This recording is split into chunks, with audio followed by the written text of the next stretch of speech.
ముఖ్యంగా కలబంద ఆడవాళ్ళ ఫేస్కు ఎక్కువగా అప్లై చేస్తుంటారు. ముఖంపై పింపుల్స్ మరియు సాఫ్ట్నెస్ కోసం వాడుతుంటారు.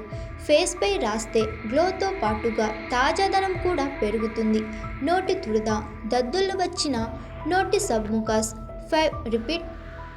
ఫైబ్రోసిస్, బర్నింగ్ మౌత్ సిండ్రోమ్, కాలిన గాయాలకు కలబంద మేలు చేస్తుంది.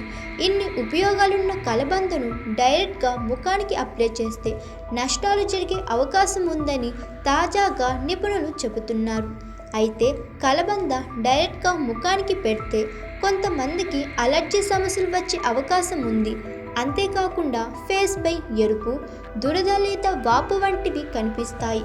వీటితో పాటుగా స్కిన్పై చికాకు, వడదెబ్బకు గురయ్యే ఛాన్స్ పెరుగుతుందట. అలాగే తరచూ అలోవెరా పెట్టడం ద్వారా స్కిన్పై తేమ పోతుంది, మండుతున్న అనుభూతి కలుగుతుంది. కాగా కలబందను రోజు వాటర్తో మిక్స్ చేసి వాడడం మంచిదని నిపుణులు చెబుతున్నారు. లేకపోతే శనగపిండి, టమాటా రసం కలిపి కూడా పెట్టుకోవచ్చని సూచిస్తున్నారు. మొక్క నుంచి తీసిన అలోవెరా జెల్ ఫేస్కు అప్లై మొక్క నుంచి తీసిన అలోవెరా జెల్ను ఫేస్కు అప్లై చేయడం కన్నా మార్కెట్లో దొరికే కలబంద జెల్ ఉపయోగించడం మేలని నిపుణులు చెబుతున్నారు.